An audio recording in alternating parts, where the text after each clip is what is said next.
Hey guys, welcome back to another episode of Raj Talks Games. And your first thought in this video is probably, why is Roger wearing the same shirt in 3 videos in a row? And that's because Roger filmed 3 videos in a row, obviously wearing the same shirt because this has all been done in one singular setting. Um, so that's why, but we're obviously not here to talk about my shirt. However, Disney Hollywood Studios, fun time. This is one of my favorite Disney park shirts. I'm a Disney nut. I'm a Disney adult. I'm one of those. But still, that's not what we're here to talk about. We're here to talk about the game. The game I have been waiting on for years. The game that you saw in a previous video that I was going to work on that video. And then, oh, hey, here's Silksong. Silksong. Let's talk about Silksong. So far, I'd say I've probably put 4 or 5 hours into Silksong. And let's talk about my first impressions. And I am playing this game on the Nintendo Switch 2. And I gotta say, this game is amazing. We have cats running. Turbo Terror. We're gonna call it the Terror of Turbo. First of all, I'm playing on Switch 2. The game runs at 120 frames per second in handheld mode, which is amazing. And also, I don't know the exact frame rate it's running at dock mode, but there is a setting in the options of the game when you're playing dock mode to enhance the frame rate at a very, very tiny, I would call it mostly unnoticeable difference to your graphical quality, because truthfully, I don't notice it when I turn that higher frame rate mode on. It is worth pointing out that higher frame rate mode does not work unless you're playing on a TV that runs at 120 hertz, which mine does. So I was able to take advantage of that. So I don't know that it's running 120, but regardless, it still looks beautiful, and the game is still running smoothly with 0 stutters. So performance-wise, like obviously the Nintendo Switch 2 version has nailed it. No issues whatsoever. And the game itself, like it's beautiful. Like it's a lot different than Hollow Knight as far as the graphical quality is concerned. And ignore the little shake there. Actually, Cappy for once actually just headbutted the tripod and not Turbo. It's usually Turbo's fault. So main difference, number one, you're going to notice this game is more. It's brighter. It's more colorful than the original Hollow Knight. Hollow Knight's world, and I'm not trying to say that the world of Silksong isn't bleak, because it does have its, it is kind of down. You're still in this, like, you're still in the underground. Things still aren't like, it's not like this happy, joy world. It's still bleak. You know, it's still kind of dark. It's still, not a great situation for those living in it. However, it is more colorful. Like immediately in the game, like when you immediately load in for the first time, you're greeted with this lush area of greenery, which is moss, but still colorful. And then you've got the Hornet there, who is wearing her pink garb. So you immediately got that, as opposed to Hollow Knight's, pretty often whites, grays, blacks. So it definitely looks different in that regard. That said, the game is gorgeous. It really does look amazing. Like, you can tell they spent a lot of time crafting this world, crafting the characters. Like, it just looks very good. It's very pretty. Very well polished. Lots of polish here. Which, they did address a couple weeks ago. Like, why did Silksong take so long to complete? And the reason they pointed out was, well, this took so long to complete because we wanted to make sure we crafted the perfect game. They knew that expectations were high going into Silksong coming off of Hollow Knight, because Hollow Knight was one of those, like, it's an indie darling. For me, personally, it's one of my favorite indie games of all time. I would say it's top 3 favorite indie games. So, obviously I had high expectations going into this. Hollow Knight's one of my favorite Metroidvanias. You know that because if you've watched my videos prior, I've done a Metroidvania video. You've heard me gush about Hollow Knight. And it's like, so far, I feel like I can just do the same amount of gushing and pour the same amount of love to Hollow Knight Silksong. Is it as good as Hollow Knight? I don't know, because I've only played 4 or 5 hours. But it is absolutely promising.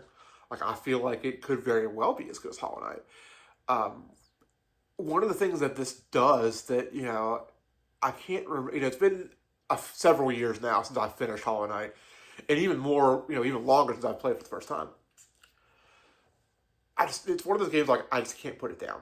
Like, I start, it's like, well, I'm going to explore over here. It's like, oh, I died. I want to go back up here and, get my silk back, and then I want to see, like, I want to see what's over there. I have to see what's down there. Like, the sense of exploration here, to me, is a lot more grand than in the original Hollow Knight. I have faced a number of bosses and a number of mini-bosses, and yeah, they're tough. Like, a couple of the bosses, first couple times I fought them, I whipped my ass. You really face, I don't want to refer to it as a gatekeeper, but like there are two bosses you run into pretty early on that I want to say that they're different enough that I feel like they're gatekeeping the game from you. It's like, okay, so, it's been easy up to this point, but now you're going to have to start really focusing in, locking on, and learning these mechanics. You got to learn the patterns of this boss, or you're never going to beat it. The first being the Bell Beast. So I'm not going to spoil anything, obviously, but I will give you this tip if you are going to fight the Bell Beast for the first time. I've seen some streams, I've talked to people in Discord where they have died against this thing 10, 12, or even another guy I know in Discord has said over 30 times. So for me, this boss took me 5 tries. I will say going in that those that have struggled with this weren't veterans of the original Hollow Knight, which I did beat the original Hollow Knight. So I knew, I was like, okay, I got to learn this pattern. So I locked on pretty quickly. My advice to you is focus on the dust. Watch the dust that's kicking up. That's going to telegraph his attacks. So as a veteran of this game, of the original Hollow Knight, I knew whatever he does, it's going to be telegraphed one way or another. And then there's a mini-boss shortly after that who, in my opinion, was tougher, but it only took the same amount of tries because, again, I learned to telegraph his moves. I got to him, I died the first time, and, he put it on me quickly. Like, I didn't last long.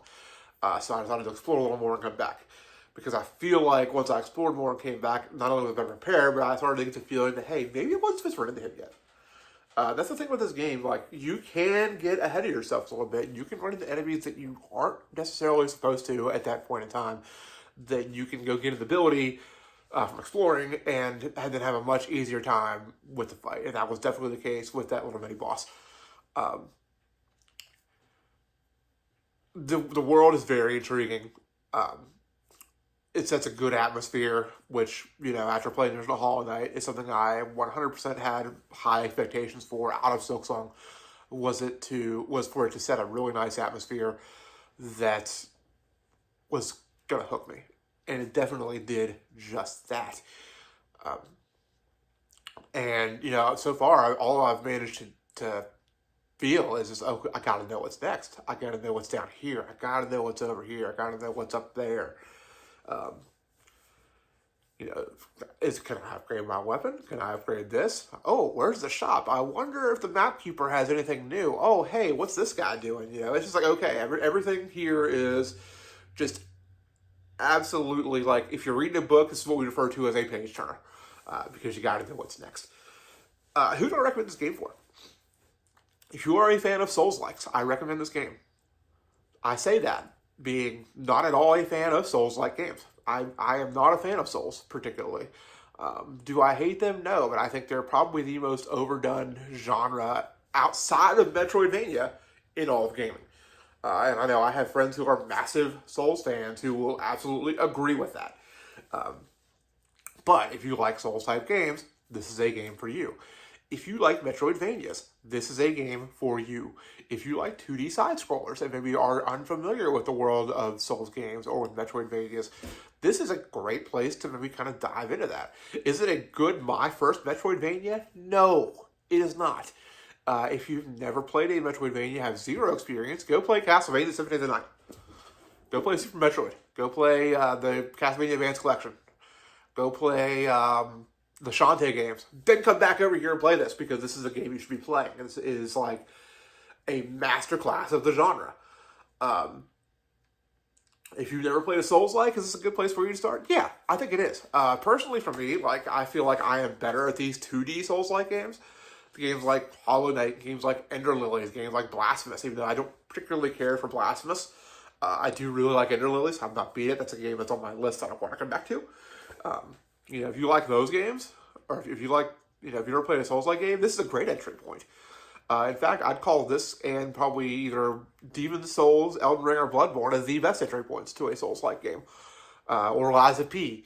But, you got to keep in mind, this is much different from those games, because this is a 2D side-scroller, so you're going to have a completely different experience as far as combat is concerned, as far as exploration is concerned. Obviously. One of the things I do like about this is it doesn't feel like a 3D Souls game as far as combat's concerned.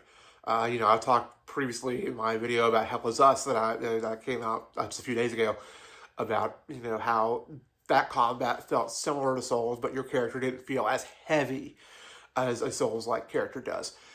So obviously when you're playing in 2D here, your character does not feel as heavy as your character would in, say, Dark Souls 3 or in Elden Ring.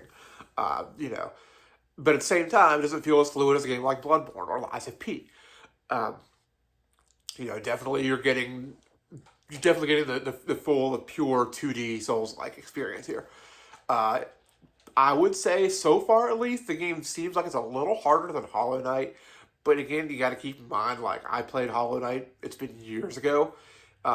That's not to say Hollow Knight is not a difficult game, because Hollow Knight is a very difficult game. And this is also a very difficult game.